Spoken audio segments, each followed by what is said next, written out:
TBS মার্কেটসে সবাইকে স্বাগত জানাচ্ছি। আমি মাহফুজুল্লাহ বাবু। দর্শক, আসলে শেয়ার বাজার এমনই একটা জিনিস, আমরা খুব কম মানুষকেই দেখতে পারি যে শেয়ার বাজার ছেড়ে তারা একবারে চলে যেতে পারেন। এটি আসলে পেশাদারদের মধ্যেই হোক কিংবা আমাদের ক্ষুদ্র বিনিয়োগকারীদের মধ্যেই হোক। আজকে আমাদের আমন্ত্রিত অতিথি একজন ইঞ্জিনিয়ার, পরবর্তীতে তিনি আইবিএ থেকে এমবিএ করেছেন, সিএফএ চার্টার করেছেন।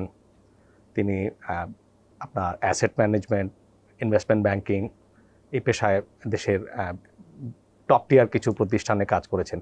এই 24 সালের শুরুর দিকে তিনি মাল্টিন্যাশনাল একটি কোম্পানির কর্পোরেট ফাইন্যান্সে সুইচ করেন। আসলে তার কাছ থেকে আমরা শুনবো আসলে তিনি কেন শেয়ার বাজার ছেড়ে কর্পোরেটে গেলেন। তার বিশ্লেষণ কিন্তু এখনও বন্ধ হয়নি। তিনি ইকোনমি বিশ্লেষণ করছেন, ইকুইটি মার্কেট কিভাবে পারফর্ম করতে পারে, এগুলো আমরা তার কাছ থেকে শুনবো। জনাব সাদ নিয়ামতুল্লাহ। Thank you. ওয়ালাইকুম সালাম। থ্যাংক ইউ বাবু ভাই আমাকে ইনভাইট করার জন্য। আমরা ইন্ট্রোডাকশনে যেটি বলছিলাম আর কি, যে আপনি আসলে কেন আমি আপনাকে চিনি অন্তত 8-9 বছর হবে, যে আপনি স্টক মার্কেট ইন্টারমিডিয়ারিজ ছেড়ে কর্পোরেটে চলে গেলেন। আসলে বাবু ভাই আমার দিক থেকে যেভাবে আমি চিন্তা করি আর কি, আমি সবসময় দেখি যে কোন জায়গায় থাকলে আমি সবচেয়ে বেশি ভ্যালু এডিশন করতে পারি আর কি।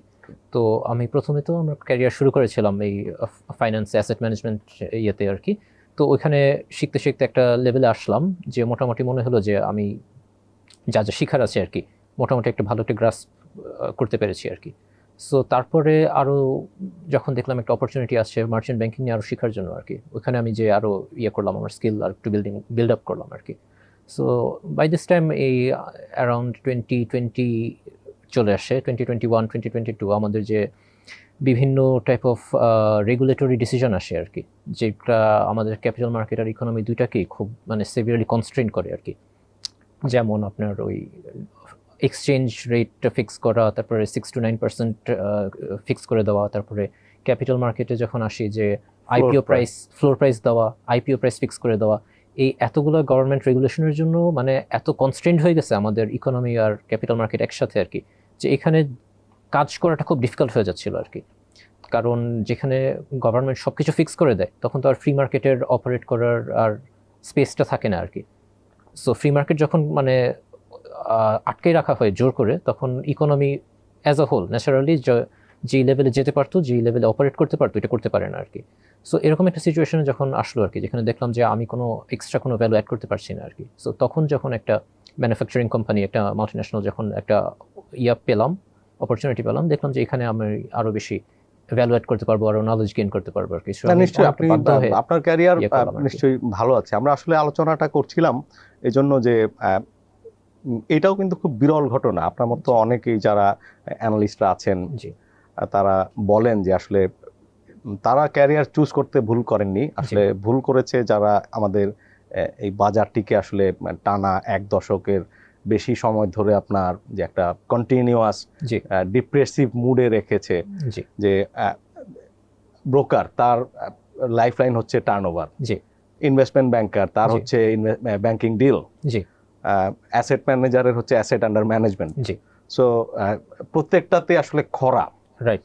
এবং শত শত তরুণ, আমি যদি ভুল না করি যে আপনার সিএফএ চার্টার হোল্ডার এখন দেশে আছে 150-র বেশি, এবং 150 প্রতিষ্ঠান তো আসলে পারফর্ম করছে না, রাইট।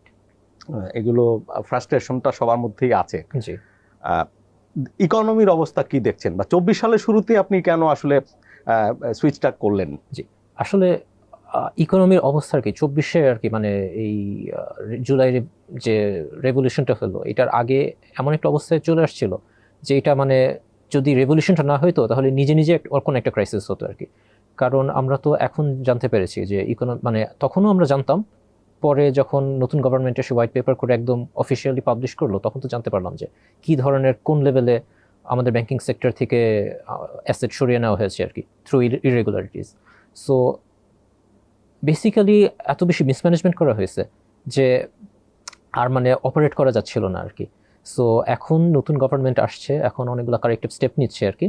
তারপরেও আমার মনে হয় যে প্রথম যখন এই গভর্নমেন্টটা টেক ওভার করে, তখন যেরকম একটা এনথুজিয়াসিজম ছিল সবার মধ্যে, সবাই মনে করতেছিল যে এখন হয়তো আগের সব মিসগভার্নেন্সগুলো থামায় এখন আমরা রিকভারির দিকে যাব আর কি। ওইটা থেকে এখন আমরা দেখতেছি যে না, আর যে প্রবলেমগুলো আমরা ফেস করতেছি এটা আরও অনেক বেশি ডিপ আমরা যা মনে করেছিলাম আর কি। যেমন এই হোয়াইট পেপারটা যে পাবলিশ হলো, ওইখান থেকে আমরা জানতে পারলাম কত যে আমাদের যদিও official non performing loan level হলো আমরা মনে হয় 2,80,000 কোটি টাকা officially disclosed, actual level of stressed asset হলো 6,75,000 টাকার মতো only in the banking sector আর কি। সো এগুলো তো আরো সামনে গেলে 1/3 of the banking 1/3 of the all of the assets in the banking system আর কি, যেটা হলো যে নন পারফর্মিং হতে পারে, স্ট্রেসড অ্যাসেট।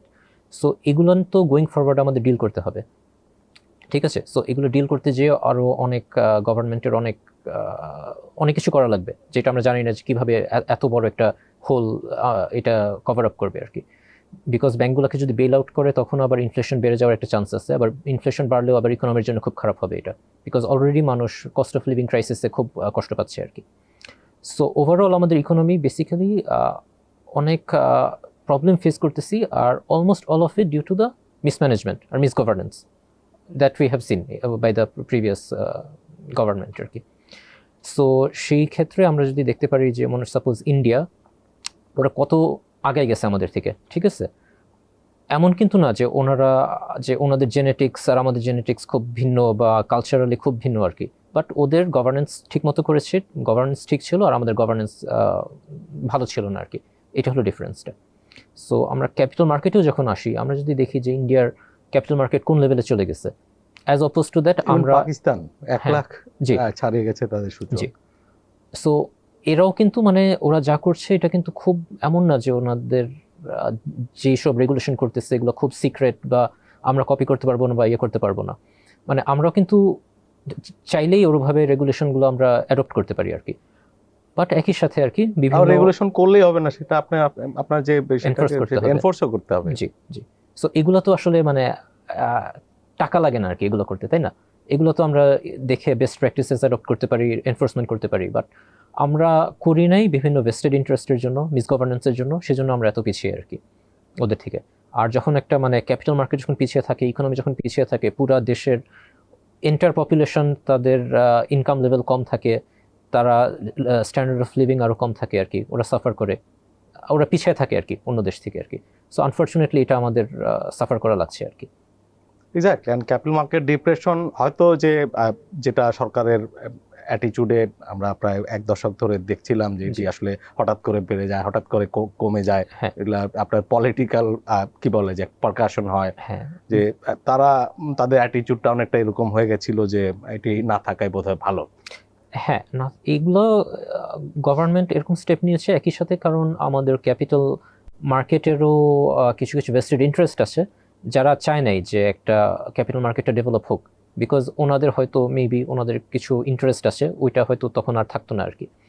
সো আমার মনে হয় যে এখন টাইম এসেছে, নতুন গভর্নমেন্ট যেহেতু আসছে, ওটা তো আর পলিটিক্যাল গভর্নমেন্ট না, কারো কাছে মানে বিহোল্ডেন না কোনো পলিটিক্যাল ইন্টারেস্টের কাছে।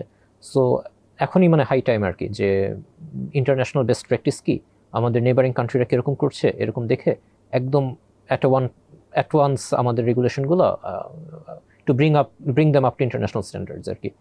তো এটা যদি করা হয় তাহলে আমরা আশা করতে পারি যে আবার ক্যাপিটাল মার্কেটটা আবার রিকভার করবে আস্তে আস্তে, অন্য বিভিন্ন দেশের যেভাবে ডেভেলপ হয়েছে মেবি আমাদেরটাও ডেভেলপমেন্ট হবে। আমরা ম্যাক্রো ইকোনমিক পার্টে আসি। আসলে আপনি বলছিলেন যে ব্যাংকিং সেক্টরের যে ক্রাইসিস, সেটা আসলে আমরা যা ভাবছিলাম তার চাইতেও অনেক গভীর। তো একটা এক্সপেকটেশন যে আপনার যে আমরা গভর্নেন্স বলি বা এই যে রিফর্ম, এগুলো কেন্দ্রিক যে হয়তো এর চাইতে আর খারাপ হবে না। জি। তো ম্যাক্রো ইকোনমিক সিচুয়েশন এখন পর্যন্ত যা আছে তার চাইতে খারাপ হয়ে যাওয়ার ঝুঁকি আছে কিনা? আমার মনে হয় যে এই টাইমে যে ডিসেম্বর 2024, এখন এই টাইমে যে সামনে আরও খারাপ হওয়ার ডেফিনেটলি চান্স আছে আর কি, বিকজ আমরা তো অনেক কিছু জানি না যে কীভাবে এটা রিজলভ হবে। আমাদের সাপোজ যেই ব্যাংকিং ক্রাইসিসটা আগে বললাম আর কি, এটা কীভাবে রিজলভ হবে আমরা জানি না, বিকজ এই রিসেন্টলি বাংলাদেশ ব্যাংক একটা নতুন মাস্টার সার্কুলার দিয়েছে অন লোন ক্লাসিফিকেশন, যাতে করে আমরা ইন্টারন্যাশনাল স্ট্যান্ডার্ডে আবার ব্যাক করেছি, যেটা এতদিন ছিল না আর কি, যে 3 মাস পরে যদি নন পেমেন্ট হয় তখন ওইটা ক্লাসিফাইড লোন হিসেবে দেখা হবে, তারপরে 6 মাস পরে নেক্সট লেভেলে সাবস্ট্যান্ডার্ড, তারপরে 12 মাস পরে ব্যাড লোন আর কি। সো এখন গোয়িং ফরওয়ার্ড যে সব লোনগুলো ক্লাসিফাইড ছিল না, এগুলো তো আস্তে আস্তে মাইগ্রেট করা শুরু করবে টু দ্য ব্যাড ক্যাটেগরিজ আর কি। আর তখন ব্যাংকের উপরে প্রভিশনিং বার্ডেনটাও বাড়বে, ক্যাপিটাল অ্যাডিকুয়েসিটাও কমবে আর কি। সো তখন তো আমাদের যদি আমাদের হোয়াইট পেপারে যে লেভেলটা বলা হয়েছে ওই লেভেলে যায়, তাহলে তো এটা বড় একটা ক্রাইসিস হবে বাংলাদেশ গভর্নমেন্টের জন্য, যেটা ওদের হ্যান্ডেল করতে হবে। সো এখন পর্যন্ত আমরা জানি না যে কীভাবে এটা হ্যান্ডেল করা হবে। আর অন্যদিকে আমরা যদি রিয়েল ইকোনমির দিকে আসি, এখন আমাদের তো গ্যাস ক্রাইসিসে অনেক বড় একটা প্রবলেম আর কি। আমরা মানে পাওয়ার প্ল্যান্টরাও গ্যাস পাচ্ছে না, আবার ইন্ডাস্ট্রিরাও গ্যাস পাচ্ছে না। আবার যদি গ্যাস না থাকে তাহলে ফার্টিলাইজার প্রডিউস করা যায় না, ওইদিকে আবার ফুড শর্টেজ হয়ে যেতে পারে। সো আমাদের রিয়েল ইকোনমিতে এনার্জি ক্রাইসিসটা সবচেয়ে বড় একটা চ্যালেঞ্জ পোজ করছে আর কি এখন। তো এটাও তো আমরা ক্লিয়ার না যে কীভাবে এটা ইভলভ করবে গোয়িং ফরওয়ার্ড আর কি।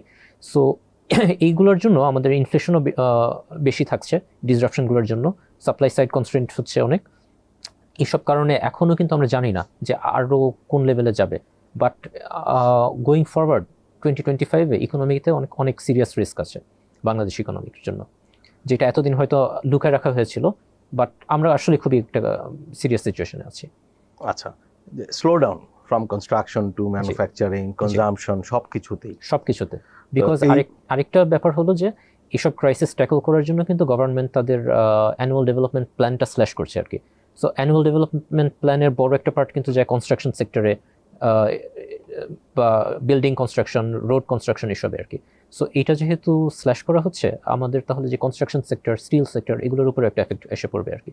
আর এগুলো তো অনেক মানুষকে এমপ্লয় করে, সো ওই এমপ্লয়মেন্ট জেনারেশন আবার একটা হবে আর কি। সো এটা বড় একটা ব্যাপার। আর আরেকটা যেটা প্রবলেম হলো যে সোশ্যাল আনরেস্ট, বিকজ এখন অলরেডি আমাদের আনএমপ্লয়মেন্ট রেট অনেক হাই আর ইনফ্লেশন অনেক হাই। সো যদি আবার ইকোনমি স্লো ডাউন করে, তখন আবার সোশ্যাল আনরেস্ট, পলিটিক্যাল আনরেস্টের একটু রিস্ক থাকে আর কি। সো গোয়িং ইন টু 2025 আমাদের এই সবগুলো রিস্ক কিন্তু আমরা সামনে আছি আর কি।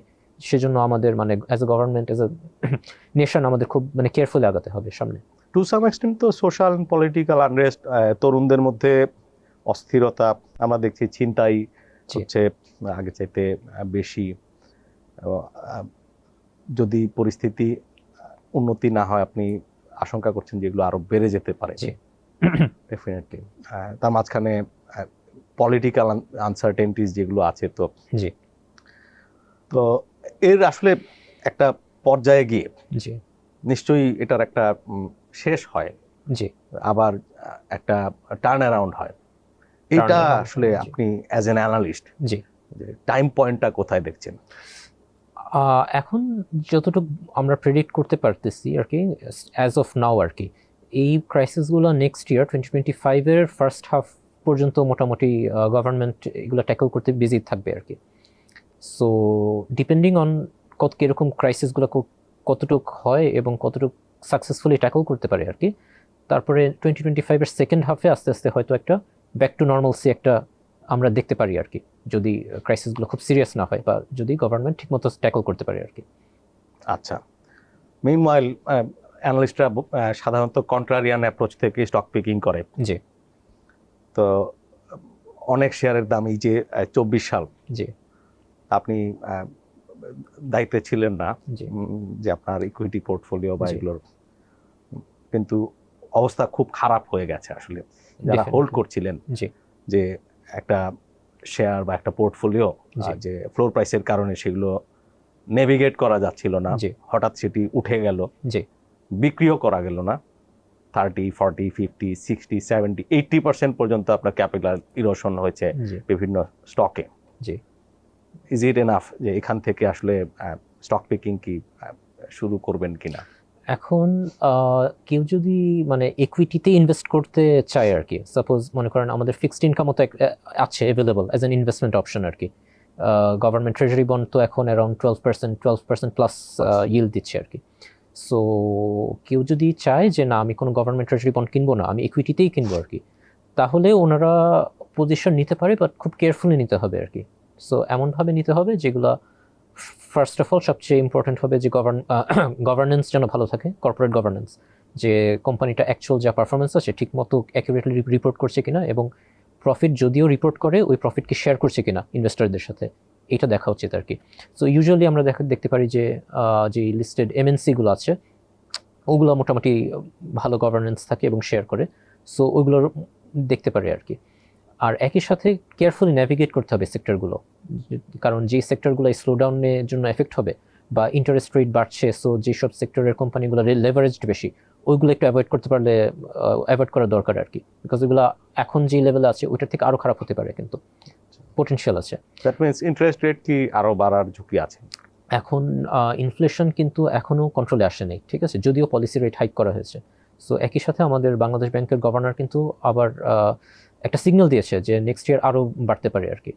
সো ইনফ্লেশন যতদিন ভালো মতো কন্ট্রোলে না আসবে আর কি, তখন কিন্তু আরও 0.5% বা ম্যাক্সিমাম ক্ষেত্রে 1% এখন মনে হচ্ছে আর কি যে আরও বাড়তে পারে আর কি, যেহেতু ইনফ্লেশন আন্ডার কন্ট্রোল আসতে পারতেছে না। দ্যাট মিনস আমাদের লেভারেজ কোম্পানি থেকে একটু দূরে থাকতে হবে, তারপর লেভারেজ কোম্পানি থেকে দূরে থাকাই বেশি ওয়াইজ হবে আর কি এই টাইমে। আর কি কি ক্রাইটেরিয়া আপনি সেট আর করছেন? অন্য একটা ক্রাইটেরিয়া থাকবে যেটা আমার কাছে খুব ইম্পর্টেন্ট, হলো যে কোম্পানিটার প্রোডাক্ট, ওই কোম্পানির কি একটা ব্র্যান্ড ভ্যালু আছে কিনা। কারণ যেসব কোম্পানির প্রোডাক্টের একটা ওয়েল নোন ব্র্যান্ড থাকে তাদের একটা কম্পিটিটিভ অ্যাডভান্টেজ থাকে, ঠিক আছে। ফর এক্সাম্পল একটা সাপোজ একটা সিগারেট কোম্পানি ধরেন, সো ওই সিগারেট ব্র্যান্ডে যারা স্মোক করে তারা কিন্তু ইউজুয়ালি অন্য কোনো ব্র্যান্ডে যায় না, যত মানে দাম ডিফারেন্স যেরকমই হোক আর কি। লয়াল কনজিউমারস আছে, লয়াল কনজিউমার, সো ওই কোম্পানিগুলোর চারিপাশে একটা প্রোটেক্টিভ মোড থাকে আর কি, কম্পিটিটিভ মোড, কম্পিটিটিভ অ্যাডভান্টেজ থাকে আর কি। সো অবভিয়াসলি অন্য মেট্রিক্সও দেখা উচিত। সবচেয়ে ইম্পর্টেন্ট যেটা হতে পারে যে ওদের টপ লাইন কীরকম, রেভিনিউ কীরকম গ্রোথ হচ্ছে, কোত্থেকে রেভিনিউ গ্রোথ হচ্ছে আর কি। সো যদি মার্কেট এক্সপ্যান্ড করে অর্গানিক গ্রোথ হয় তাহলে ওরা অনেক ভালো হয় আর কি। সো এরকম কোম্পানি যাদের টপ লাইন বাড়ছে এবং ভালো একটা কম্পিটিটিভ অ্যাডভান্টেজ আছে, স্ট্রং ব্র্যান্ড ভ্যালু আছে আর কি, এগুলো আমার মনে হয় যে সবচেয়ে সেফ আর কি। আর আমরা যদি হিস্টোরিক্যালি দেখি যে হিস্টোরিক্যালি লাস্ট 5 ইয়ার্স 10 ইয়ার্সে সবচেয়ে ভালো কোন কোম্পানিগুলো করেছে আর কি, আমরা দেখবো যে সেই ওই কোম্পানিগুলোই আর কি যাদের স্ট্রং ব্র্যান্ড ভ্যালু আছে, যাদের কর্পোরেট গভর্নেন্স খুব স্ট্রং, যারা ইনভেস্টরদের সাথে শেয়ার করে আর কি তাদের প্রফিটগুলো আর কি। সো তাদেরটাই টেন্ডস টু ডু বেটার আর কি ওভার টাইম। আচ্ছা, আর যে আমরা ইনভেস্টমেন্ট হরাইজনটা যদি বলি যে লাইক আমরা ভাবছি যে এখানে this is a bottom or not, আমাদের আসলে কি পরিমাণ কতটুক সময় নিয়ে প্রস্তুতি নেওয়া উচিত? এটা আমার মনে হয় এখনো আমাদের আমরা 2026 কে টার্গেট করব, অর 27 কে টার্গেট করব, অর 28 কে টার্গেট করব? আমার মনে হচ্ছে যে এই মোমেন্ট অফ টাইমে যে মানে ব্যাড টাইমস তো হয়, বাট কন্টিনিউয়াসলি তো ব্যাড টাইমস থাকে না, বিকজ মানে গুড টাইমসের পর ব্যাড টাইমস আসে, আবার ব্যাড টাইমসের পর আবার গুড টাইমস আসে আর কি। সো যেসব ইকোনমিক চ্যালেঞ্জগুলো আছে ওইগুলো ট্যাকল করতে করতে 2026ও যদি হয়, 2026-এর second half, third quarter, fourth quarter আমরা যখন যাব আর কি, বাই দ্যাট টাইম হয়তো আমরা একটু ক্ল্যারিটি পেতে পারি আর কি যে কীভাবে এটা ট্যাকল করা হয়েছে, গোয়িং ফরওয়ার্ড আর কি হবে আর কি। আর আমাদের তো একটা ইলেকশনও শিডিউল করা হয়েছে end of 25 or mid 26 at the latest আর কি। সো আমার মনে হয় যে ইলেকশনের যত কাছাকাছি আসবো, depending on the political situation আর কি, পলিটিক্যাল যদি কনসেনসাস থাকে ভালো, তাহলে আমরা মিড 25 থেকে স্টার্ট অফ 26-এর দিকে মোটামুটি আমরা দেখতে পারতে পারি যে ইকোনমিক সিচুয়েশন, পলিটিক্যাল সিচুয়েশন দুইটি এবার একটু ক্ল্যারিফাইড হলো আর কি। সো যদি আনসার্টেনিটিটা কমে যায় তখন আবার আমরা একটা রিবাউন্ড দেখার ভালো একটা পসিবিলিটি আছে আর কি। 100 কোটি টাকা একটা ফ্রেশ ফান্ড জি 1 জানুয়ারি জি আপনার হাতে আসলো, জি ফর 2 ইয়ার্স, 2 ইয়ার্স, জি। আপনি কিভাবে এটা ইউটিলাইজ করবেন? 1 জানুয়ারি যদি হয় তাহলে আমি অলমোস্ট 80% আমি গভর্নমেন্ট ট্রেজারি বন্ডে আমি করবো আর কি। সো এটা কোন টেনিয়র, যে আপনার 10, 25 অর বিলস? আচ্ছা, বন্ড বলছি তো মেবি আমি 364 ডে বিল আমি করবো আর কি, ঠিক আছে। আর বাকি 20% হয়তো আমি সাপোজ কিছু ভালো এফএমসিজি কোম্পানি আছে যেগুলো খুব ভালো করতেছে, সাপোজ ম্যারিকো হলো একটা, আর বিএটিবিসি হলো আরেকটা, ওরা টপ লাইন গ্রো করতেছে এরকম চ্যালেঞ্জিং সিচুয়েশনে আর কি। সো 20% মেবি ওসব কোম্পানির জন্য রাখতে পারি আর কি। সো অ্যাট দ্য মানে ডিসেম্বর 2025-এর মধ্যে যখন মেচিওর হয়ে যাবে আর কি, তখন মেবি আমার ইকুইটি পজিশন আর একটু বাড়াবো আর কি। বিকজ যদি আমরা আমাদের যে ফোরকাস্ট ওটা রিয়েলাইজেশন হয়, তখন মোটামুটি বাই দ্য এন্ড অফ 25 আমাদের ইকুইটি মার্কেট ইকোনমিক সিচুয়েশন আর একটু ক্লারিফাইড হবে, আপনি আর একটু কনফিডেন্টলি পজিশন বাড়াবেন। আরো কনফিডেন্টলি পজিশন বাড়ানোর ভালো একটা চান্স আছে আর কি। আর এই পরিস্থিতিতে আপনি দুইটা এমএনসির নাম বললেন, জি। আর দু চারটা যদি বলতে পারেন, আপনার ইনসাইট শেয়ার করেন। এই দুটো ম্যারিকো আর বিএটিবিসি রিসেন্ট মোস্ট কোয়ার্টারলি আর্নিংস যেগুলো দিয়েছে ওগুলোতে টপ লাইন গ্রোথ ছিল আর কি। সো ওরা এইরকম চ্যালেঞ্জিং সিচুয়েশনে ওদের টপ লাইন বাড়াতে পারছে, যেটা একটা পজিটিভ সাইন ওদের মার্কেট পাওয়ারের জন্য আর কি। একই সাথে স্কোয়ার ফার্মা একটা এস্টাবলিশড নাম আমাদের ইন্ডাস্ট্রিতে আছে, ফার্মাসিউটিক্যাল সেক্টরে, যারা ব্র্যান্ড লয়্যালটি আছে ভালো, ওদের ভালো একটা ব্র্যান্ড ইমেজ আসছে এবং ওদের এক্সপোর্টও বাড়ছে কিন্তু। তারপরে রেনাটা আছে, যাদের রিসেন্টলি ওদের প্রবলেম ফেস করেছিল, ওদের শেয়ার প্রাইস রিসেন্টলি অনেক অ্যাডজাস্ট হয়েছে, বাট এখন ওরা টার্ন অ্যারাউন্ড করার একটা সিচুয়েশন আছে আর কি। আর একই সাথে হলো যে গ্রামীণ ফোন একটা পোটেনশিয়াল স্টক হতে পারে আর কি, বিং দ্য মানে leading telecoms sector company in Bangladesh. মানুষের তো একটা বেসিক একটা নিড আর কি, প্লাস গ্রামীণ ফোনের একটা ব্র্যান্ড ভ্যালু খুব পজিটিভ আছে, প্রাইসিং পাওয়ার আছে, মার্কেট পাওয়ার আছে। জি জি। সো এইগুলো মোটামুটি আমার মনে হচ্ছে যে যদি ইকুইটি মার্কেটে পজিশন নেওয়ার একটা টাইম আসে, তখন এগুলোতে পজিশন নিলে ইনভেস্টররা হয়তো প্রফিট করার ভালো একটা পসিবিলিটি থাকে। আর আরেক ধরনের কোম্পানি আছে যেগুলো আপনার আমরা টেক্সটাইল বা বিভিন্ন ম্যানুফ্যাকচারিং সেক্টরে দেখি যে আসলে ধরেন নেট অ্যাসেট ভ্যালু যা আছে জি তার অর্ধেকেরও কমে নেমে এসছে কোম্পানিটার জি স্টক প্রাইস। জি। লেভারেজ তার নিশ্চয়ই আছে, এই জন্য সাফারও করছে, বিক্রি প্রফিট সবকিছু নিয়ে স্ট্রাগল করতে হচ্ছে, জি লাভ লোকসানের মাঝখানে টানাপোড়েন চলছে। জি। এই স্টকগুলোর অনেক শেয়ার হোল্ডার নিশ্চয়ই আছেন, তারা কি করতে পারেন? এখন যাদের অলরেডি হোল্ডিংস আছে ওনারা দেখতে হবে যে এটা রিকভারি টাইমলাইনটা কীরকম। রিকভারি টাইমলাইনটা যদি একটু বেশি দূরে থাকে তাহলে হয়তো ওনারা লিকুইডেট করে ফিক্সড ইনকামে যাওয়া আরও ভালো হতে পারে আর কি। বিকজ আমাদের যে ইকোনমিক সিচুয়েশন এখন, এটা তো বেশ টাফ ওইসব কোম্পানিদের থ্রাইভ করার জন্য। কারণ ফর এক্সাম্পল যদি এমনি মার্কেট ফল করতো, বাকি যদি ইকোনমি ঠিক থাকতো, ওইটা একটা ব্যাপার যে এটা রিকভারি হতে পারে। বাট যদি একটা কোম্পানি গ্যাস ক্রাইসিসে সাফার করতে থাকে, বা ট্রান্সপোর্টেশন ওদের ইম্পোর্ট করার জন্য ডলার শর্টেজ ফেস করতে থাকে, বা সাপ্লাই চেনে প্রবলেম ফেস করে, তাহলে কিন্তু ওদের মানে অপারেশন চালানোটাই ডিফিকাল্ট হয়ে যায় আর কি। সো এইভাবে যদি চিন্তা করা হয় যে আমাদের ইকোনমিক যে সিচুয়েশন, আমাদের যেই গ্যাস ক্রাইসিস আছে, এইগুলো ফ্যাক্টরগুলো যদি কনসিডার করা হয়, তখন ইনভেস্টর একটা ডিসিশন নিতে পারে যে যা যতটুকু কমেছে আর এখন আরও হোল্ড করতে থাকলে আরও বেশি কমতে পারে আর কি। Maybe it might be better যে এই টাইমে লিকুইডেট করে আবার ফিক্সড ইনকাম বা অন্য ইয়েতে সুইচ করা। ট্রেজারি লং টার্ম বা যে আমরা 10 বছর 5 বছর যদি বলি, এখানে আসলে সবাই তো এক্সপেক্ট করছিলেন যে আসলে এখান থেকে ট্রেজারি খুব একটা আর হয়তো বাড়বে না, বা সিচুয়েশন যা আপনি দেখছেন যে হয়তো আমাদের ধারণা চাইতেও আসলে আর একটু গভীরে সংকটটা। তো ট্রেজারি অনেকটা বেড়ে যাওয়ার রিস্ক আছে কিনা? আমার এখনো মনে হচ্ছে না যে ট্রেজারি অনেক বেশি বেড়ে যাওয়ার রিস্ক আছে, কারণ এখন পর্যন্ত মোটামুটি ইনফ্লেশন যদিও আমাদের এক্সপেকটেশনের চেয়ে বেশি, ওরকম মানে হাইপার ইনফ্লেশন হয়নি আর কি। কিছু কিছু দেশে যেরকম হয়, যেমন টার্কিতে যেরকম হয়েছে বা পাকিস্তানে যেরকম হয়েছে, খুব ড্রাস্টিক কোনো ডিভ্যালুয়েশন হয়নি টাকার, বা খুব ড্রাস্টিক কোনো ইনফ্লেশন হয়নি। সো ওইভাবে দেখলে আমার মনে হয় যে এখনও আমরা যেই লেভেলে আছি ইন্টারেস্ট রেটস, ওইটা থেকে খুব বেশি একটা বাড়ার পসিবিলিটি কম আর কি। সো এরকম যদি কন্টিনিউ করে আর কি, তাহলে আমার মনে হয় যে লং টার্ম ট্রেজারি বন্ড একটা ভালো ইনভেস্টমেন্ট হতে পারে আর কি।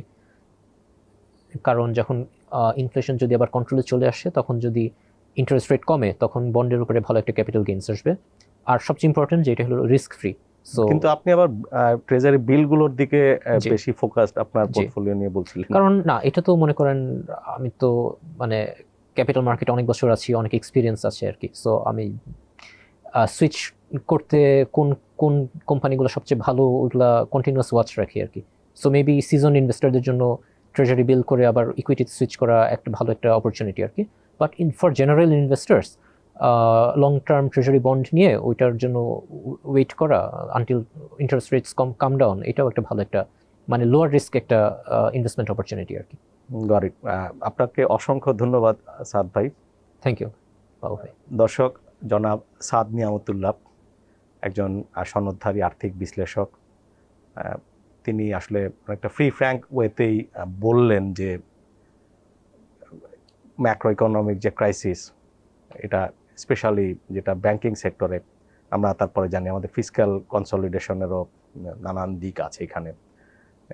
সংকটটা আসলে তিনি বলছেন যে আমরা যা ভাবছিলাম যে বা যা প্রত্যাশা করছিলাম তার চাইতে গভীরে, কতটা দক্ষতার সাথে বর্তমান সরকার সেগুলো সামলাতে পারে তার উপর নির্ভর করবে আসলে অর্থনীতি কত তাড়াতাড়ি অন্তত ঘুরে দাঁড়াতে পারে, এবং যে ঝুঁকি এটিও আসলে তিনি উড়িয়ে দিচ্ছেন না যে সংকট হয়তো আরও গভীরও হতে পারে। সব কিছু মিলিয়ে আসলে এভাবেই বিনিয়োগকারীরা আগান। এক্সপেকটেশন প্রত্যেক স্তরে স্তরে তাদের এক্সপেকটেশন থাকে, ঝুঁকির বিষয়টা তারা মাথায় রাখেন, একটু আগান আবার পিছিয়ে আসেন, এভাবেই চলছে। বছরটা খুবই খারাপ গেল বিনিয়োগকারীদের জন্য। 25-এর প্রথমার্ধটাও হয়তো এভাবেই টানাপোড়েনের মধ্যে যাবে। 26-এ রাজনৈতিক যে কনসেনসাস তিনি বলছিলেন, তার সাথে যে একটা দক্ষ ইকোনমিক ম্যানেজমেন্ট, সব কিছু মিলিয়েই যদি 25-এর শেষ দিকে আলো দেখা যায় সেই প্রত্যাশায় তিনি আছেন। আর এখন যদি ফান্ড যা থাকবে তিনি অ্যাটলিস্ট 80% ট্রেজারিতে নিয়ে যাবেন। হয়তো এই যে মাস দুয়েক আগেও তার মতো বিশ্লেষকরা 40-60% আপনার ইকুইটির জন্য অ্যালোকেট করছিলেন। আসলে বিনিয়োগ হতে হবে নিরাপদ এবং সাবধান। আমাদের অনুষ্ঠানটি ভালো লাগলে লাইক করবেন, শেয়ার করবেন।